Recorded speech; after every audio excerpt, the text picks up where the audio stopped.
morality. Nightfall, the rain, and the silence bleeds. We have come into the night, thunder raging war a night. We have come into the night, thunder raging war a night.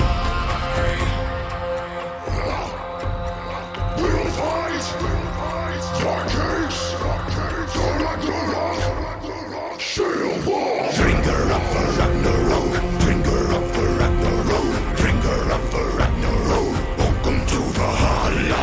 Finger up for Ragnarok, finger up for Ragnarok, finger up for Ragnarok. Welcome to Valhalla. I can feel it in my veins, the warrior inside of me. Finger up for Ragnarok, finger up for Ragnarok, finger up for Ragnarok. Welcome to Valhalla.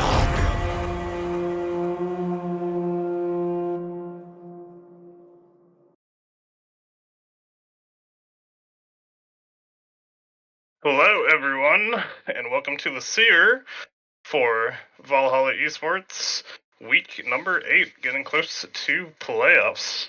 I'm joined by Malco for the stream, and Beard running the OBS. How you guys doing? Doing good. From behind the keyboard of a player to the caster desk, right here to the Seer. I'm loving it. I'm loving being all over the place with Valhalla, man. That's right.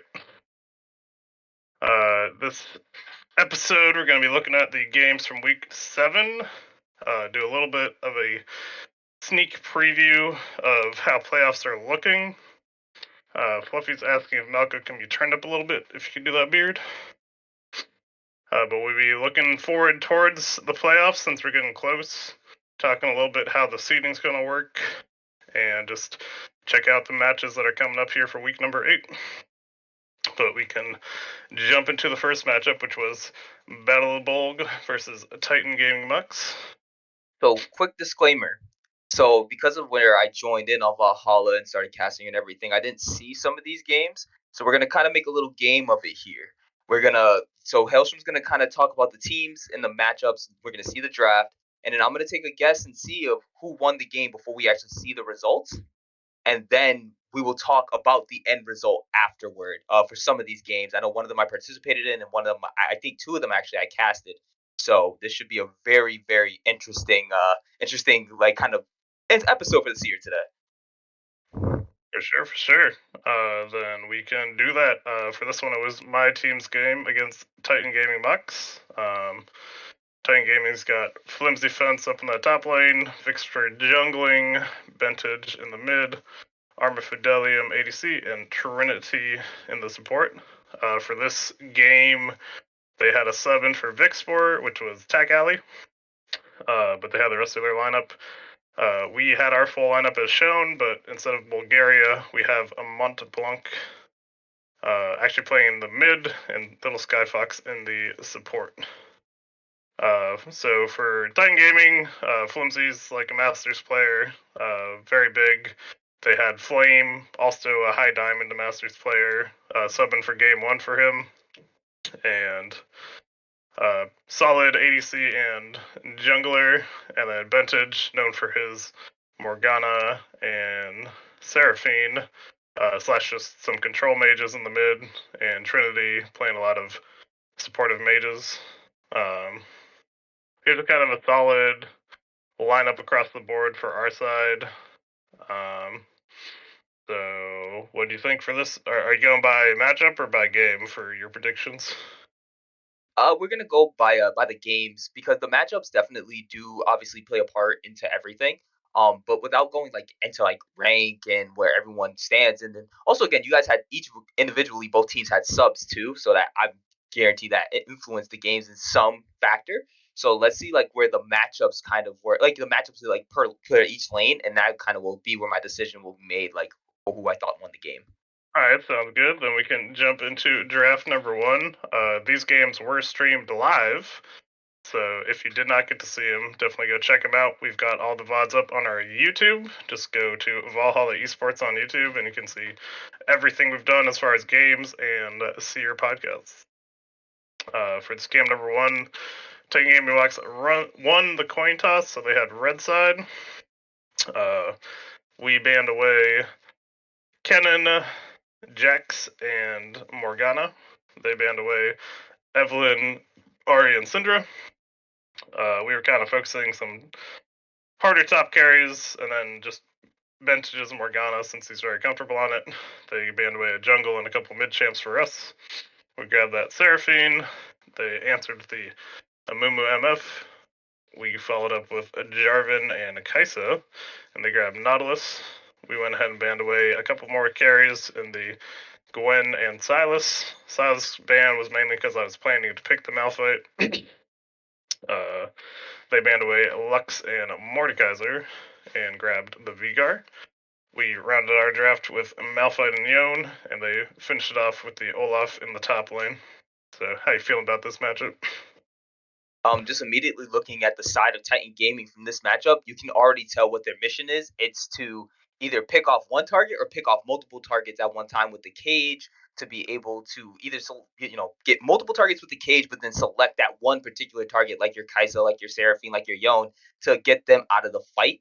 The reason why I like this comp is just because it's very easy to execute overall, especially with how much AoE CC there is. Like it'd be very, very difficult to get past that comp. And then with the Olaf being that insurance policy almost, what do you do against Bulge's comp, as you see here, because they have the Malphite, which is the initial engage more than likely the majority of the time. So then once you have the Yone engaging in, the Malphite in, and everybody else in, and all of a sudden now you just leave your back line alone, and then the Olaf is just speeding through you. What do you do? So I can see kind of where Titan Gaming wanted their comp to go, but I can see the insurance policies also on the side of Battle of the Bulge with the Seraphine, and also being able to keep the Yone, or having the Yone being able to bounce back immediately when the Kaisa is presented with danger. So I definitely want to say, just by sheer ease of comp alone, that Titan Gaming actually managed to squeeze this game out, even though I could probably see it going real close. All right, let's jump into that score screen.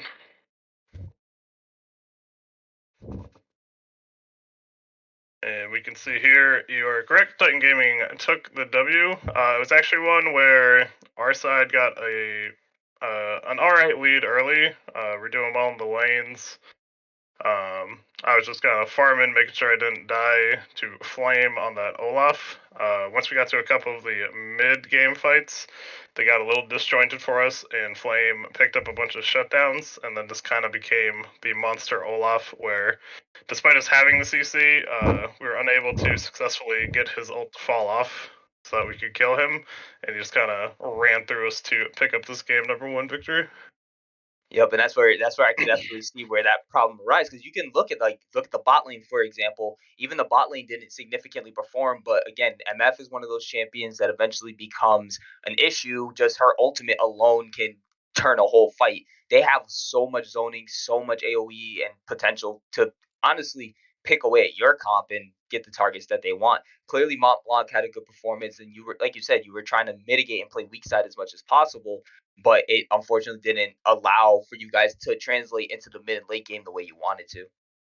Yep, for sure. But we can hop into draft number 2. For this one, we went ahead and grabbed the red side. Titan Gaming banned away a similar first set, but banned Evelyn, took out the Yone, and took away the Ari.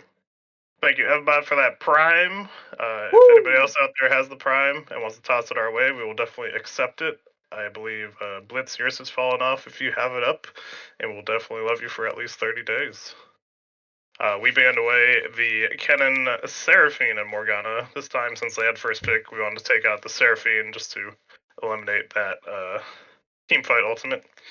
But they picked up that Amumu, had very strong setup. I'm still waiting on a Teemo pick for my Prime. Hey, we can get someone to pick Teemo if it'll get us a Prime. We'll figure it out. They grabbed the Amumu, has it's a very solid jungler, great team fight ultimate, and clears very effectively. We grabbed Kaisa and Elise. they grabbed Tristana Lulu for the bot lane, and we grabbed Thresh to round out the first 3 picks. They went ahead to took out the Syndra and took out the Malphite I had played last game. We banned away the Jax and Cho'Gath, which were just a couple top laners Flimsy had been liking recently. We grabbed the Asol, a pick that we had kind of planned on, but Montblanc wasn't super practiced on, but we figured we'd give it a try. Titan Gaming grabbed the Vigar and Gnar, and we rounded ours out with the Urgot. So what do you think about game 2? I want to say Titan Gaming tried going for the same mission as game 1. They knew that what they did before worked, so I'm kind of surprised they didn't pick the MF. Instead, they decided to go with the Tristana, which is a little bit more dangerous, especially considering, again, the bot side didn't mitigate the disadvantage that they had in the previous game. I see where the comp that you're working with, once again, going with the Kai'Sa because it is a considerably strong AD carry, and into someone like Tristana, it definitely is much more of a fighting advantage.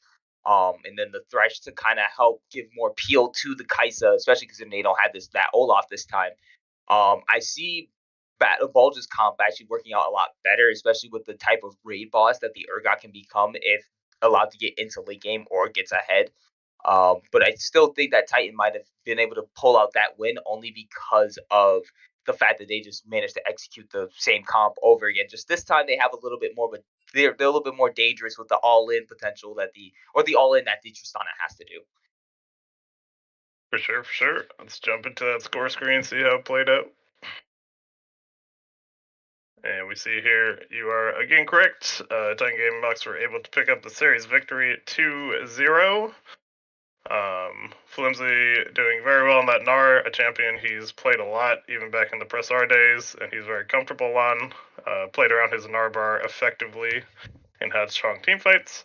Vantage playing well on that Vigar, having the extra CC in his Mythic and just the W cage to have a lot of team fight control, and then Arma popping off pretty well on that Tristana.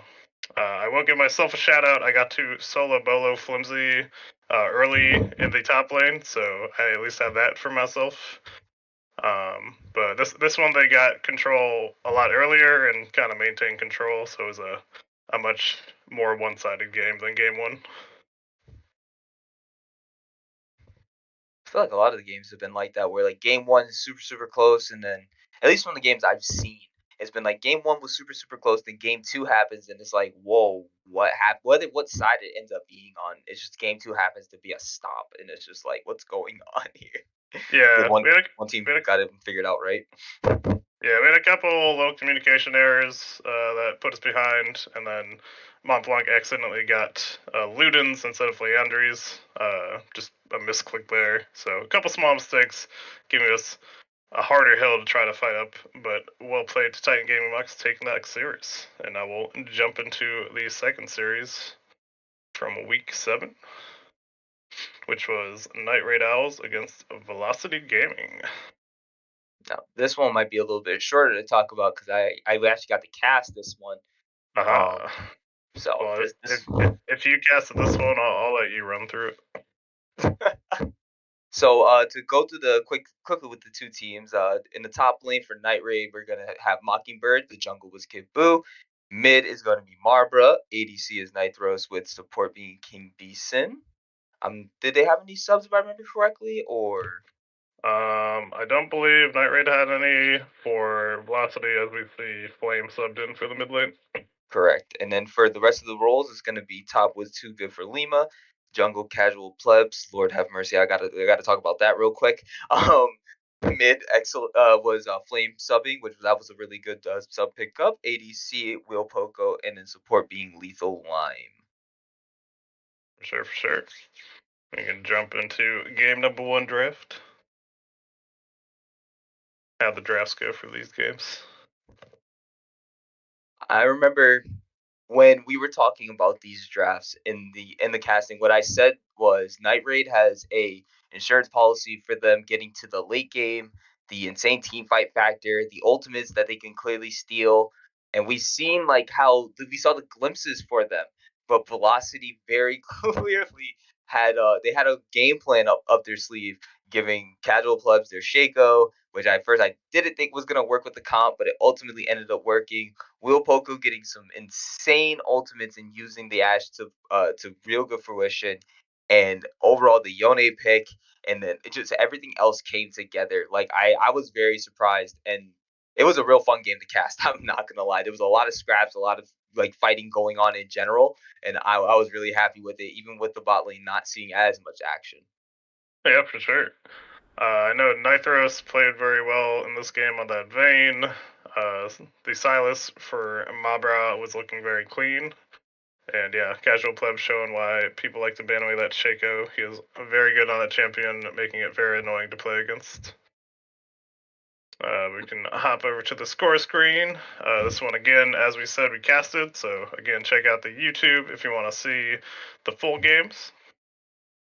And we see the victory of game one went over to Velocity, having a big game on that Yone for Flame, as well as Wheel Poco on the Ashe. Casual Plebs finding a lot of picks in the jungle with the boxes and helping them actually close out that game with one of his picks where I believe they picked Brand in the jungle and then got a Dragon into a team fight victory where they closed out the game.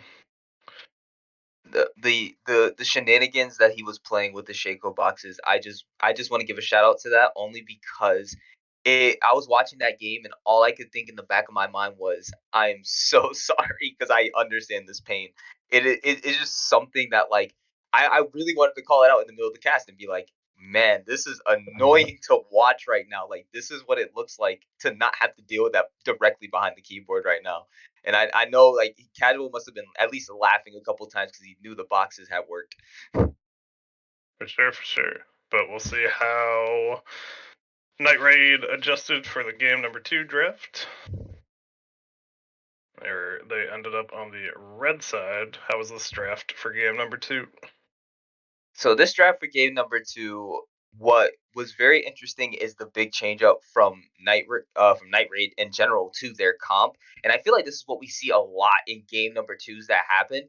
Generally, will have like people like the enemy team that usually ends up like losing. They end up changing completely to what they feel might work better for them. And at first, it was very much working better, especially with the Fiora up in the top lane. At one point, seeming like they were losing, and then all of a sudden, it's starting to change things around. And then we saw a little bit more action in the bot lane because of the fact that like the Samir and Nautilus want to force a little bit more action as well as Leona does. So we also saw the junglers showing more attention to bot lane, but it still like for Velocity Gaming once again their comp showed true to what they were able to do and what they needed to get done to win. For sure, Wheel Poco grabbing that Ashe again. He said he didn't want to be outed, but I'm going to do it anyways, where he says he doesn't play enough, so he just wants to play Ashe every week because she's the easiest ADC. So that is the plan for Wheel Poco. Watch out for that. Had that solid jungler in the Amumu, and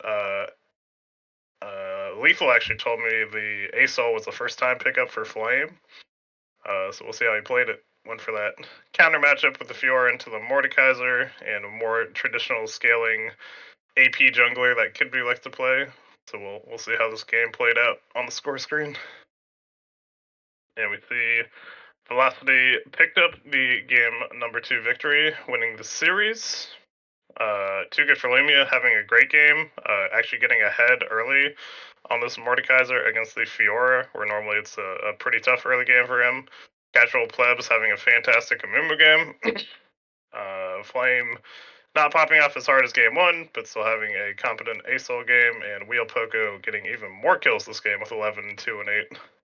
Definitely a much cleaner game from Velocity in game 2.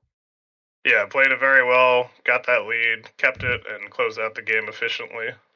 So they're looking quite scary here lately, and have to watch out for them. But we'll jump into the next matchup, which is H2O versus Titan's Wrath. You know the outcomes of this game, or you wanna do your predictions? This one's gonna be a prediction because I don't remember actually. Yeah, I did not actually see this one. Sounds good. I don't know if this one got casted or not. It did not. But Did not get casted, thank you. But this was kind of the rebuild of H2O. H2O Kali had to step down, so Salt stepped up to become the new captain. We basically remade the team, keeping just TJ from the old lineup. So we had just the Salt in the top lane, HYG TJ jungling, Sim Jim mid, Perfy ADC, and Covert Panda support. For these games, Salt had to use his alternate account called Mr. Sodium Chloride, so you'll see that on the score screens, but it is the same person. For maybe I actually did cast this one. Maybe. I think I did. I'm not remembering clearly, but I think I did. Let's see what the draft looked like for game one. I will see if it jogs your memory. For Titan's Wrath, they had KB Jelly in the top lane, Boomstick jungling, Golden Pharaoh mid, Crypt Lord ADC, and Challenge Cat supporting. And we'll jump into this draft number one. Like we had Titan Wrath on the blue side, H2O on the red side. Titan's Wrath took away Maokai, Aurelia, and Set. H2O took out that Alawi, Poppy, and Trundle. Titan's Wrath first picking Milio, very strong support right now. A good first pick if you like to play him. H2O grabbing that Severe Sona. Titan's Wrath got Ashe Sejuani, and H2O got the Amumu to round out the first three picks. Titan's Wrath took out Pantheon Malphite. H2O said no Vigar and Scion and grabbed the Yasuo. Had the Aesol Renekton to round out Titan's Wrath and Lilia to round out H2O. Does this jog any memories? I feel like it does because I want to say Titan's Wrath ended up winning this game, and I'm guessing it just based off of the comp. And I'm looking at H2O, and I'm like, the only thing I kind of understand from their comp is the fact that bot lane is attempting to mitigate as much of the pressure as possible, utilizing the Sona to help sustain the Sivir in lane, while the Sivir can be safe and farm with boomerang blades and her bouncing blades. So it's just like, okay, that's about it. But everything else on H2O, I don't understand what's going on, kind of. So, and maybe that's just me, I don't know, being kind of like, oh, this doesn't make sense. But like, what exactly is getting done? They don't have a terrible team comp. The only thing they're really missing is additional knockups for Yasuo. Yasuo has to land the tornado here for his ult, but Yeah, they've got the Sivir ult to make everyone go fast. Lilia can put everyone to sleep, and Mumu can do the big AoE ult along with Sona. So I feel like their team fight comp isn't terrible. I feel like the Sona should have been something different. Yeah, the Sona could have been something different. Mix with the rest of that comp. yeah. Either you could have changed the Sona or the Yasuo. Titan's Wrath, grab that Milio, always very good support. Have the Ashe for some more pick potential. And Sejuani as well, so just look for a lot of picks on their side and got the scaling of the Aesol. But You got a Sejuani ult and then an Ashe arrow coming straight at you. What do you do? you flash slightly You to window the out. right. I mean, true, but what do you do if you're everyone else but Yasuo? And then you Spell flash. shield. But let's jump into the score screen, see how they did. And it looks like the victory was picked up by H2O, pulling out the team comp victory when you did not think they had it in them. Looking So like maybe Salt got very big on the Lilia. Perfy had a very good game on this Sivir. And looking like everyone else just did a very good job setting them up for kills. Yeah, this is definitely not the one I casted because if I remember correctly, he was playing Malphite in the game I casted with him. So Gotcha, for yeah. All Chloride. the weeks are just blending together for you now. Yeah. Looking like Golden Pharaoh was doing a good job trying to get to that scaling point, but the game ending at 32 minutes allowed H2O to take out that victory before he got too scary. I've actually seen Pharaoh's Aurelian Soul in game and in solo queue and things like that. It's definitely one that he's confident on. So I can see where he was probably, and the type of person he is, and coming from the jungle role, he likes to roam a lot. He tries to influence things. So I wouldn't be surprised if that's what he was attempting to do in his games, and it just didn't really work out too well for him.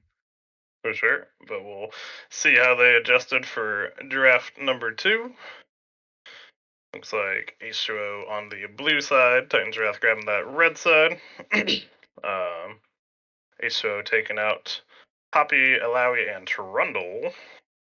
Titans Wrath still banning away the Maokai, Aurelia, and this time taking out the Seer. Excuse me. H2O grabbing that Milio, still very strong first pick. Braum, Wukong for Titans. Zaya, Udyr for H2O, and then Vayne for the pick 3. Titans Wrath took away the Lilia, did not like that in game 1, and took out the Pantheon, another champion Salt likes to play a lot. H2O took away the Scion once again, and the Vigar. Vex was picked up for Titan's Wrath, answered by Nivea and Tryndamere, and then Malphite for Titan's Wrath in that top lane. Just looking at it, this top matchup very hard. You do not want to play into a Malphite as Tryndamere, but we'll see how they did. What are you thinking about this game? Just seeing that already, I could tell top lane, at least for the first 6 levels, was definitely a pain. Oh, it's a pain far past there.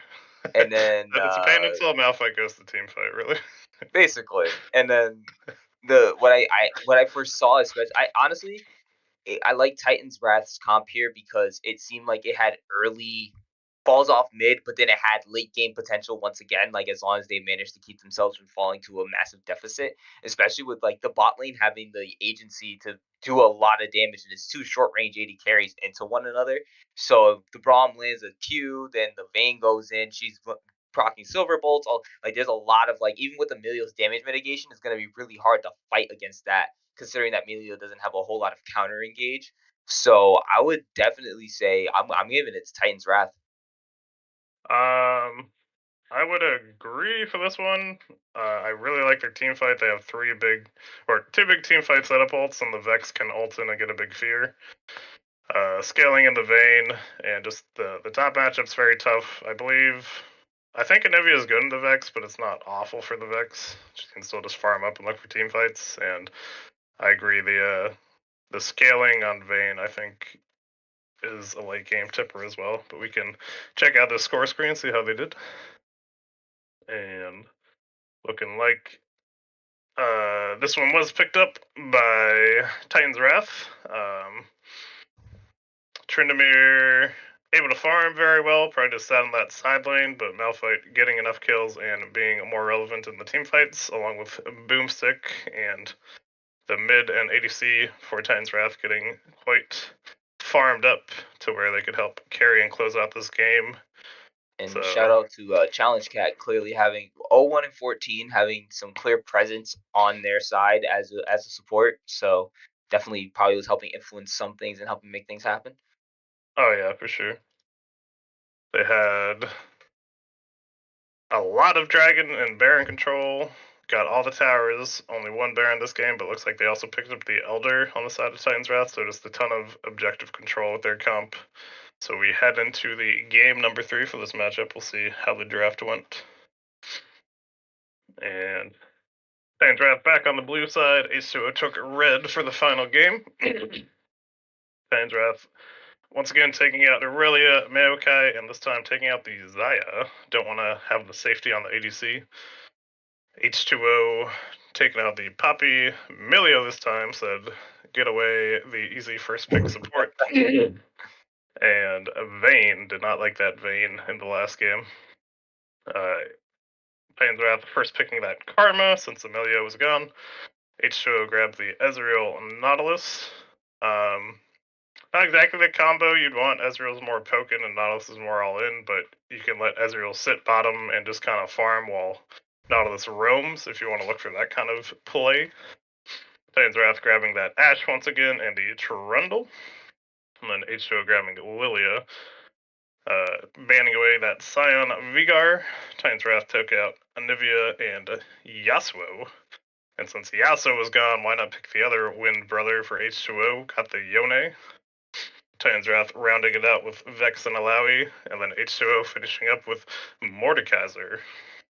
A very nice pick here on paper for the Mordekaiser. Once you hit the level 6, if you wait for Alawi to ult, you can ult her right after and get her away from all of her tentacles, which negates most of her ult damage. Other than that, I think it's fairly even across the board. Very much got to see how they play it out. I think Vex does well into Yone because he has to dash so much. She gets the empowered autos. But how are you feeling? I kind of want to give it to the side of H2O, especially knowing that the Lilia got through. That thing was a tear for game one, and it was very deceptive to me. I don't want to risk and if there's anything I've learned, like when you give something up like that and you allow them, especially when someone's on the line, it more than likely empowers them to get that little extra buff, and then all of a sudden they just absolutely tear it up. I definitely want to say that the Mordekaiser also going into Alawi, and I've seen the power of Mordekaiser recently. It is not a fun champion to deal with. I definitely could say between the Lilia and the Mordekaiser, that must have already been an annoyance for the side of Titan's Wrath. So I think I might have to give it to H2O on this one. Yeah, and showing they have a nice flex pick. Looking like game one, they had that Lilia just in the top lane. This time they're putting it into the jungle so they can flex it between Salt and TJ. But we'll check out score screen for game three. And let's see who took the series victory. Looking like H2O did indeed pick it up. Having a big pop-off game for TJ and SimJim. 11-1-11 for Lilia, 12-5 and 8 for Yone. Playing it very well. I believe KB told me he actually did get an early kill against the Mordekaiser, so helped get himself into a good position for this game, where they stayed fairly even.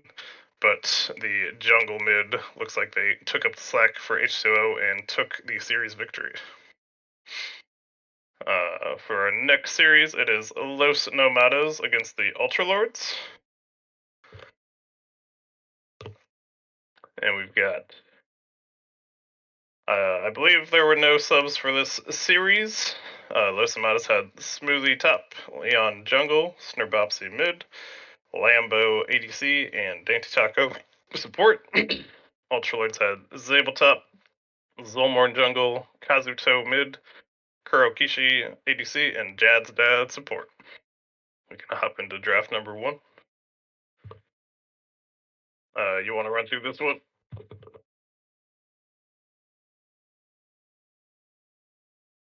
Yeah, I think all the weeks are starting to blend together because I feel like I casted this one too. I don't know why. Like I feel like I casted more games than I might have actually remembered. But the way these particular two comps are looking, it looks like they've ended up banning out the Tryndamere, Ezreal, and Kennen. And then on red side, they ended up banning out the Azir, Udyr, Kaisa, to then just first pick the Xayah, a decent ADC that has good enough carry potential along with safety. Then they responded with the Maokai and Ahri to respond to that with a decent counter to it, I feel, which is the Cassiopeia and the Nautilus for additional lockdown. And to respond to that with the tankiness on that side, it ended up being the Trundle. Into the second ban phase, we see the Wukong taken out long right after they respond with Malphite, so all potential knockups just getting out of there. Then the Gnar being taken from the top lane, and then Set also being taken from the top lane. So it looks like they were particularly trying to target some very tanky potential like problem picks that can become juggernauts. And so to respond with that pick, they end up picking the Zeri on the red side for the AD carry role. Then there is Poppy. They respond with Poppy and Garen over on the blue side, and in red side to round out the rest of their picks, they end up picking up the Kale. That's right, that's right. I don't think this one's forecasted, so you could do a prediction. I'll call out Kazuto getting Cassiopeia game one. Basically his best known champion, very scary when he has it. The Kale into Garen is a good matchup in the 1v1 for Kale, but the problems can come in if the Garen gets ganks and the Kale gets behind.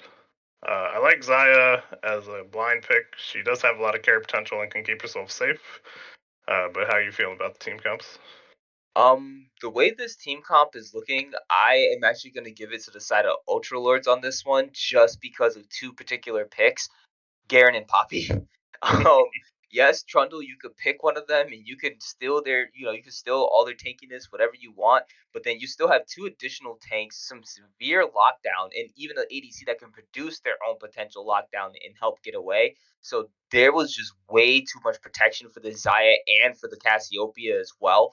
I honestly see that Ultralords it's simple front to back. and they were able to play it very easily because there wasn't much way to intrude into the back line unless the Zeri wants to zip in themselves, but that's just a death sentence at that point. For sure. And we can hop into the score screen and see who took over game number 1. And it was indeed the Ultra Lords. Kazuto playing very well on his signature champ, 11-5-4, almost 300 farm in a 31-minute game. Looking like they all farmed very well on the side of Ultra Lords, and Kazuto just got to get the late game and carry. Kale just got to level 16, so became that scary Kale, but the game ended pretty quickly afterwards, so wasn't able to get to that critical power spike. Looked like Rabasi had a very good game on the Ari, but wasn't able to pull it back. So we'll see how they adjusted for draft number 2. Let you run through it once again. And then draft 2, we have for bans, banned off from blue side is going to end up being the Trendemir, Ezreal, and Kennen. On the red side, they decided to go with Kaisa, Azir, and then the Cassiopeia, which, of course, that was a tear for them in the first game. I'm sure they wouldn't want to let that through a second time. And then with Ultra Lords having the first pick, they decided to run it back with the Xayah once again. In response to the Xayah, they decided to go with the Ornn and Galio for the side of Los Lamadas. After that, Ultra Lords responded with the Tristana and the Lilia. So then Tristana ends up going into the mid lane, and the Lilia looks like she was into the jungle. And then they respond with the Lulu, some extra protection for whatever they decide to put into that bot lane. Then we have them ban over the Wukong, and in respond will be the Malphite, once again getting rid of any potential high team fight CC potential. And then the Jarvan being banned on the side of Ultra Lords, and then Los Namadas deciding to ban out the set, which then leads to the picks of Nautilus the Aurelion Soul ends up being picked first on the side of Los Namadas, leading to response of a Nautilus once again in a Gangplank, then leading to Master Yi Jungle being picked for the other side. Do you have any words for these two? I have some. The Trist right now very strong as a flex pick, though by the third pick they were showing they wanted the Xayah ADC and the Trist mid. Asol looks more to scale than to really be able to fight a Trist early, so that might be a rough matchup in the mid lane. Yi's looking to scale up and has... Oh no, that's an Asol bot, sorry. So it'd be Galio into Trist, which is, I think, a little better, but Galio's more built to fight mages. So still a little rough there, but less rough than it could have been. Yeah, we covered your games, KB. And I like the matchups for Ultra Lords. Gangplank into Ornn is one where Gangplank can scale pretty easily without a lot of kill pressure, and there's a lot of pressure on the Yi to get big and carry in the late game. But what are you thinking? Having if there's anything I've learned, having a Yi as a complete solo hyper carry, unless he is making insane influence on the map in every way possible, I don't see that coming out as a win, and I'm giving it to Ultra Lords for that one. That they must have known in Champ Select they had a 2-0. All right, we'll hop over to the score screen, see if we're correct, and it looks like yes, we are. Ultra Lords take that victory. Kazuto getting very large on that Tristana, as I was predicting he could have.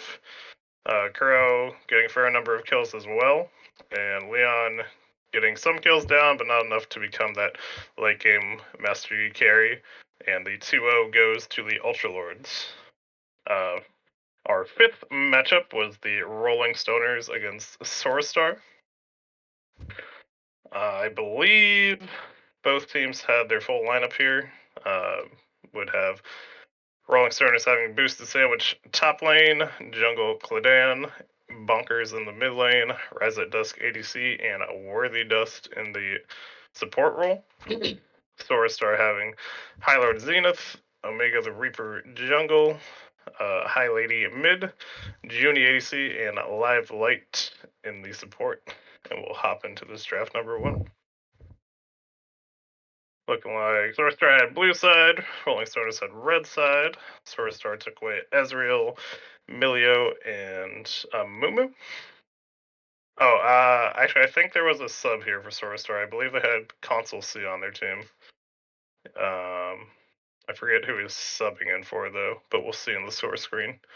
Rolling Stoners banned away the Jinx, Maokai, and Jin. Junie. The first pick. Console C sub for Junie. Console C subbing it for Junie. We have the Zach first pick for Sorstar, another one of the green junglers that our league loves. Has a very long engage range and is very tanky. Rolling Stoners grab the Braum Jace in response. Sorstar grabbed the Kaisa Karma to round out their bot lane, and then the Tristana, who currently could flex into mid or ADC, but looks like she ended up ADC. Sorstar took away the Rammus and J4. Rolling Stoners took away Fiora and Malphite. Had the Echo pick for Rolling Stoners, Wukong and Lux to round out Sorstar, and Poppy for the Rolling Stoners. How you feeling about this lineup?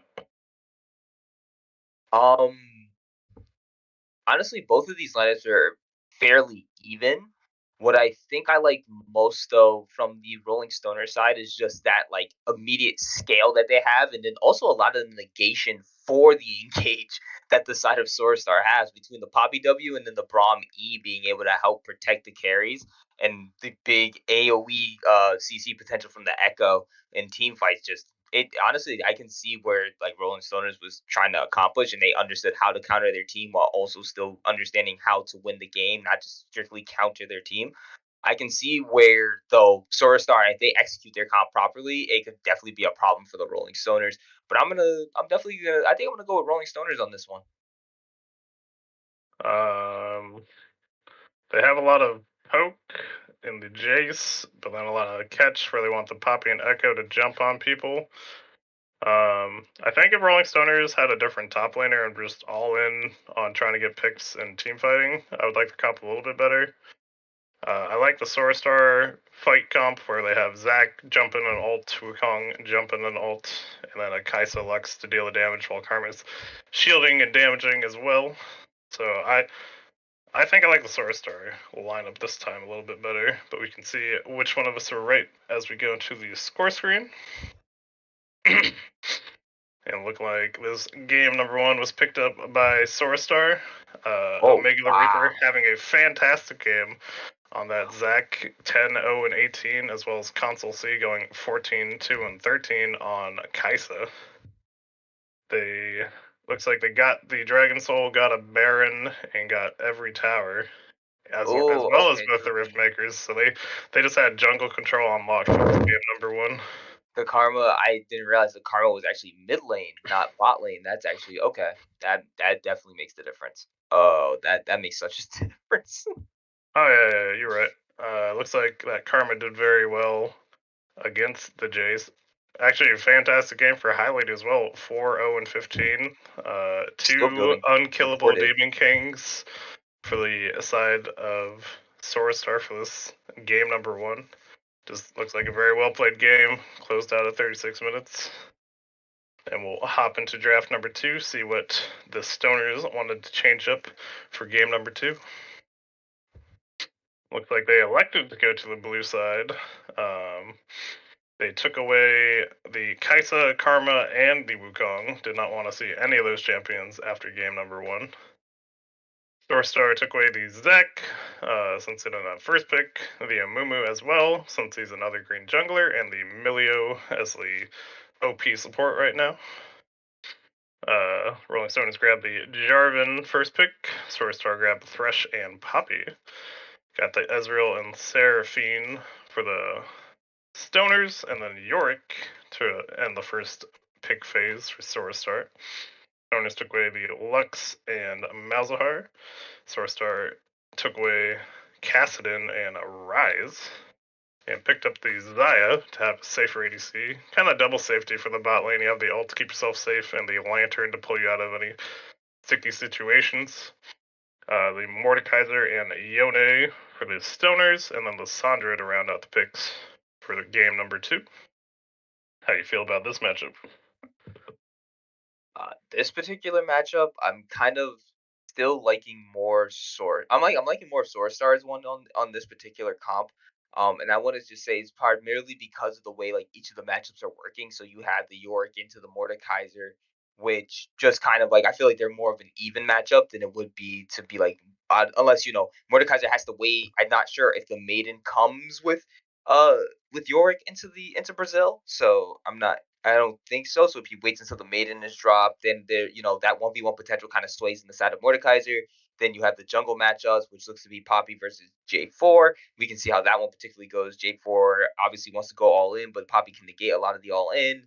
And then the bot lanes in particular, as you said, there's like you have safety in Ezreal Seraphine versus a lot of safety in the Xayah and Thresh. So those seem very even. I think these games look like they might have come down a lot to like how well the bot lanes performed against one another, and then how well the mid laners performed against one another, and that probably enabled the junglers to dictate how the game was going to be paced.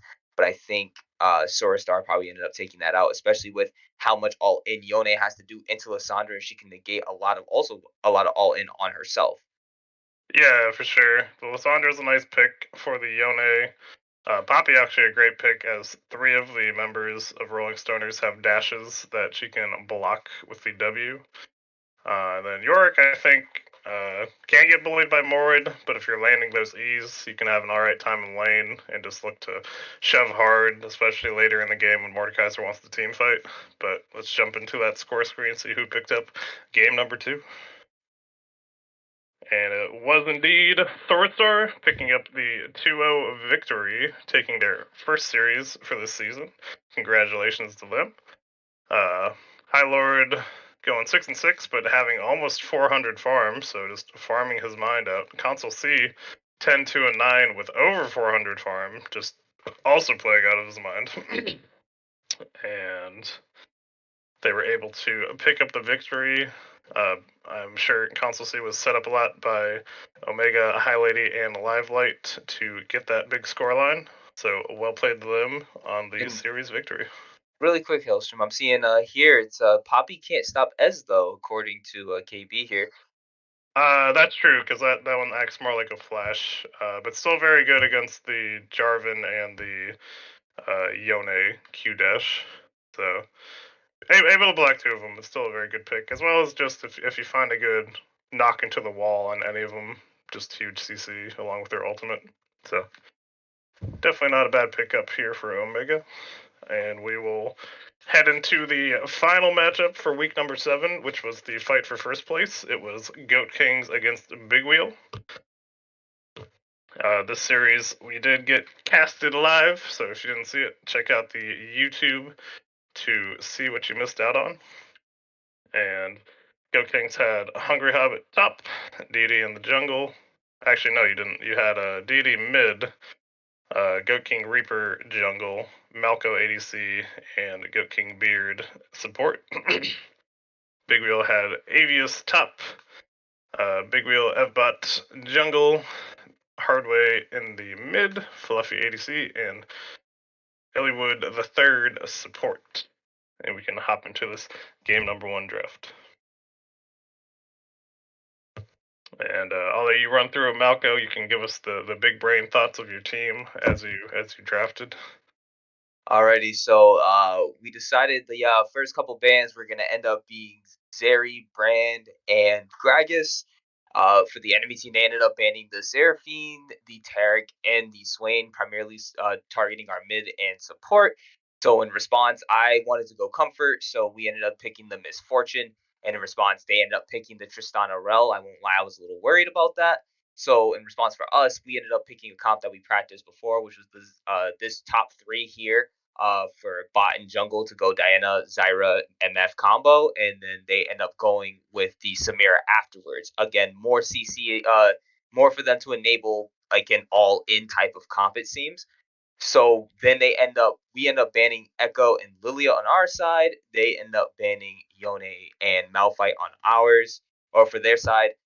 So in response, we end up picking or they end up picking Zac. So then we end up picking Graves and Poppy. Poppy obviously to try to negate some of the dashes and the all in that they have, while Graves is just a good counter or like a good like into Tristana initially. And then for the last pick, they end up going with the Kale, which I guess they were trying to play to like the hyper carry end scale, like, end game scaling type of gameplay, especially with like Samira, Tristana, and Kale all coming at you like at level 16 at that point. It's going to be very hard to stop them. Yeah, for sure. Definitely looking for that hyperscaling Kale against the Poppy. Should be able to play it fairly safe and scale up, but kind of giving Avius a champion with not a lot of priority until very late into the game. I was kind of surprised in this one after the Zyra was picked up that they opted into picking Samira. They could have held Tristana, Rel, and maybe picked up the Zac, and kept the flex a little more hidden, as well as picking a all-in ADC into Zyra, who basically excels at stopping fights from happening. Seemed a little bit odd to me. The all-in ADCs. Love them. The Zac pick I do like, as long as you can set up your Samira with a knockup or you get some kills on your Tristana, help your Kale scale. I think it's a good pick. Then D-Day on the Graves was an unknown for me before the games, but we can look at the score screen to see what happened. So many Poppy games, but I don't get to play her. It's okay, KB. You can always pick Poppy if you want to. Just ask people kindly to not ban her against you. Yeah, we see game number 1 was picked up by the Goat Kings. Goat King, Reaper, Deity, and Malco all popping off with 10, 9, and 11 kills respectively. In this game, Deity was basically just hard pushing the mid wave and would roam either with Reaper or gank the opposite side of the map. So Deity would say gank top as Reaper ganked bottom, and they would just have so much pressure across the map. They had a very commanding game 1. Hobbit played well, getting a lead against this Kale and preventing Avius from becoming that late game threat. And you guys, I think the bot lane was kind of the boring lane this game, but doing your job and preventing all the all-ins Fluffy and Elliewood were looking for. So Yeah. we'll see. Yeah, you got any thoughts? Nothing much. It was just like, again, I'm not gonna lie, I was pretty nervous, but Beard kept me pretty calm in the bot lane. He knew what he was doing, and I'm gonna give a little advice to ADCs: listen to your support a little bit more, because sometimes they do know better. Sometimes they know a couple things. But we'll see how Big Wheel wanted to change up the draft for game number 2. And we see Big Wheel took red side once again. You can go through the draft. Give us all your deets once more. Alrighty, so for this particular draft, we ended up banning out Zeri, Brand, Gragas once again, running it back. They also ran back the same bans from the last time with the Seraphine, Tarek, Swain. We thought at first we were about to get the Salty run back because I ended up picking the MF once again first pick because we thought it worked before, do it again. So we end up seeing the Samira. But the big change they ended up picking this time was the Echo. That one, I think they just wanted a little bit more of that agency to be, just to be able to make sure that they can go in while also having the AP carry potential. So in response to that, we end up picking the Graves once again and going with the Diana once again to kind of match up with that Echo. And then we see them pick the Annie as the pick for their mid laner. So afterwards, we end up banning the Rel to prevent any type of issues with CC, as well as the Nautilus, just kind of targeting towards those support roles. The support role trying to minimize their picks as much as possible. And then the picks that they end up banning for our side is the Poppy. They didn't want to see that again, especially considering there are a couple dashes on their team. And then the Yone. I don't know exactly. We didn't really discuss why the Yone was banned. I don't remember particularly. If Beard, you want to chime in real quick, you can. But both Deity and Hobbit play Yone. okay, there we go. That's why. But and then they end up responding with Gangplank. And this particular one, I was a little bit more worried about, especially with the Gangplank having again that potential for hyper carry with especially going into late game, and that's where you can kind of see like they have the pick potential, but they also have the late game potential with the Samira and the Gangplank. So I think that's what they were kind of expecting to go into us and expecting to do. But Sure. again, we kind of ran back the same comp almost, except we just had the one big change, and with that actually gave us a lot more agency in general was the Shen. Yeah, you force Tabit onto the Shen. They banned away the Poppy to make you not have the true run back for game number 2. The thing I was pretty surprised by was Big Wheel. Fluffy basically showing he really wanted to play that Samira once again. And Samira wants to have those all-in fights, has the Braum to help with CC. I think they should have either switched out the Tarek ban for a Zyra ban, since they saw how you could disengage game number 1, or even just in the round 2 bans that hadn't been picked yet, could have dropped a ban there, but opted not to. It's one where Avius on the Gangplank should have much more control in the lane. Gangplank can poke very easily with Q, stay healthy with the oranges, and should have a good matchup into the Shen. So I thought that was a good adaptation by them. I did like Evbot picking up the Echo early, since you had shown you would ban at round 2. So since he wanted that, picking it in the first round I thought was smart. And Annie for your brother I thought was a good plan. But we will jump into the score screen and see how things panned out. And the victory went over once again to the Goat Kings, securing their first overall spot. They are now 6-1 to, I believe, the other two closest teams are 5-2. So still very close, but currently holding that number 1 spot. Had a huge game from Hobbit, Goat King, Reaper, and Deity. Hobbit actually getting basically 2 kills on Avius within the first, 4 minutes? 4 minutes. Yeah, was ridiculous, especially into one where it should have been more Gangplank favored. I believe Avius just got a little overeager, fought him before he had all 3 of his abilities, and then got picked off once he TP'd back into the lane with a gank from Reaper. But played very well. A similar jungle mid matchup where Deity would push very hard and keep roaming, and was able to pressure the map once again, and just very well played by your team overall to pick up that series victory. 2 unkillable Demon Kings, by the way. 2 unkillable Demon Kings in Malco. Congratulations, Malco, and Deity.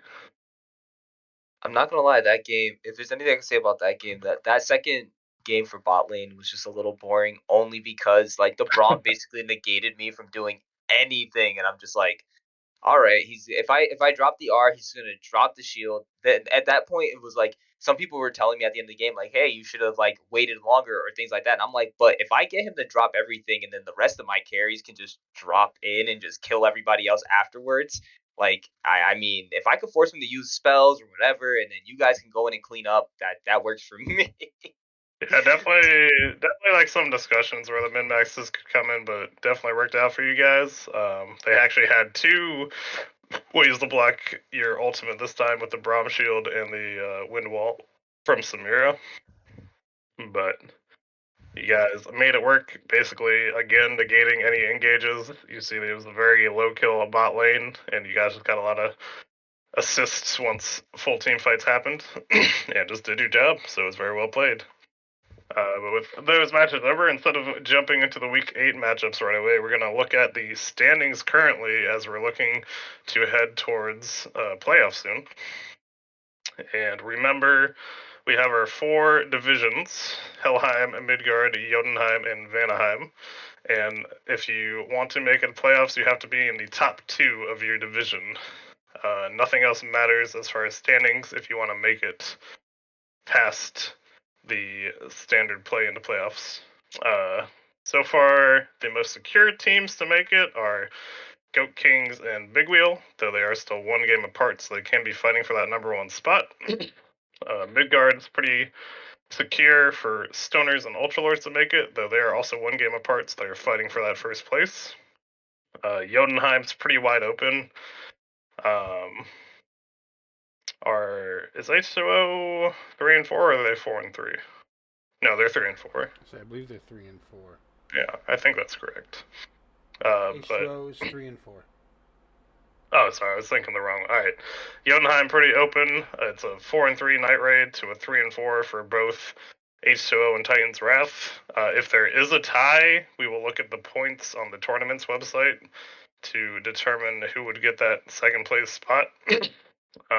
But hopefully it doesn't come down to that, and we will definitely make sure it's clear who will make it if that situation does happen. As well as Vanaheim being pretty close. Titan Gaming Box having a little bit of a lead with the 5 and 2, and then Velocity and Battle of the Bulg one game apart with the 4 and 3 to 3 and 4. And we are actually playing each other this week for Velocity and Battle of the Bulg, so that'll be a big one to determine if Velocity can get a 2-game buffer and most likely make it, or if we can tie it up at 4 and 4 going to the last couple of weeks. And the way it'll work for actual playoff seedings is if you're number 1 in your region, you will be guaranteed to be a seed 1 through 4. If you're number 2, you'll be seed 5 through 8. Your seeding will then be based on your win-losses in series, and the only additional rule will be if your seeding would put you against the same team from your region, then you'll swap with the next closest region so that you don't have a playoff start where you play against your region once again. So that's how we're planning to do playoffs for this year. If you have any questions, definitely let us know. That's the current plan, and we'll jump into the Week 8 matchups for the games coming up tomorrow.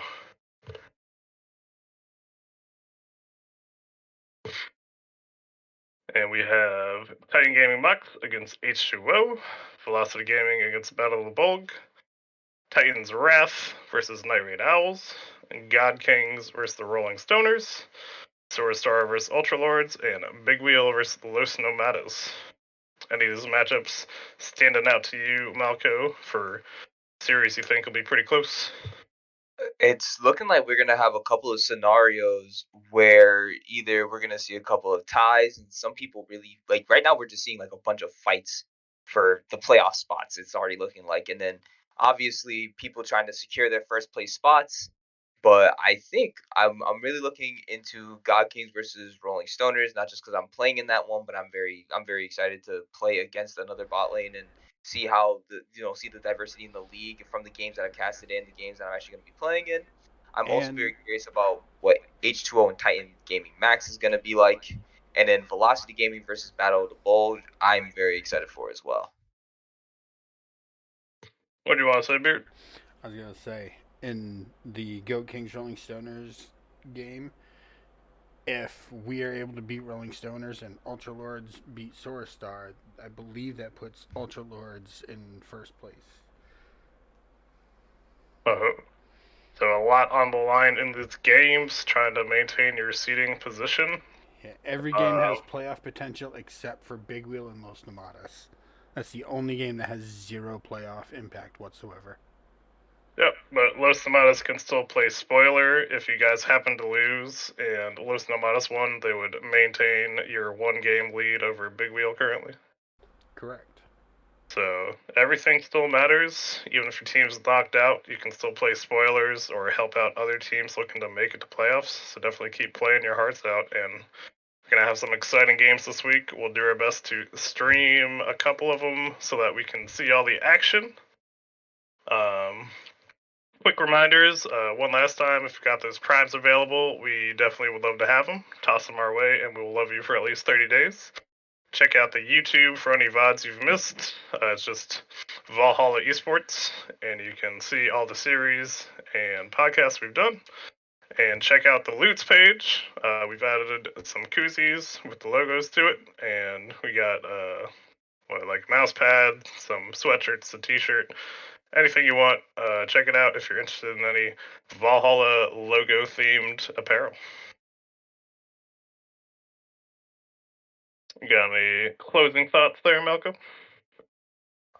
For closing thoughts, guys, just if you keep like you said, drop the Prime subscriptions in there, especially if you hate these ads on the stream. You don't want to miss any of the great casting and the great matches going on. You don't want to miss a single moment because there's definitely been some really hype ones. Hopefully soon we'll start getting. I'm hoping to start getting some highlights done eventually, maybe one day.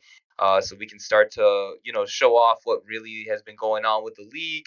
But aside from that, it was great to be on the Seer with you guys, and I think I'm good. I remember you wanted to shout out this one. We require some input from you in the chat, so please let us know. You wanted to shout out what do you think is the best 2v2v2 combo you can play right now if you've been playing that game mode. Yeah, I haven't played that one just yet, but I've been watching some people's streams, and one, it looks like a lot of fun, even though the map can kind of mess you up completely. But I definitely have seen like Zyra Heimer has been the most toxic thing I've ever seen in my entire life. Like it makes me want to try it bot lane. Like it's that toxic. Yeah, a lot of the But augments making it very fun. I've been enjoying Mordekaiser. I ran a couple with Keanu where he was Kha'Zix and I was Mord, so I could ult one person away and he had guaranteed isolation damage. I've seen a lot of Shaco Teemos just putting traps everywhere, being highly annoying. But yeah, a lot of strong comps, funny comps I've seen. Definitely a fun game mode if you haven't tried it out. Definitely give it a shot. let's hope Riot does. They actually keep it permanently and not make it just a random game mode. But we'll wait and see. Yeah, I want them to keep it. I want them to add custom game modes so we can have our own 2v2v2 tournament in the Valhalla channel. That would actually be a But lot of fun. we'll keep an eye out for it if it comes up. But not looking like anybody in the chat's offering up any ideas, so what it's called there. Thank you for watching the Seer, and we will catch you all next time. Have a good night. Peace.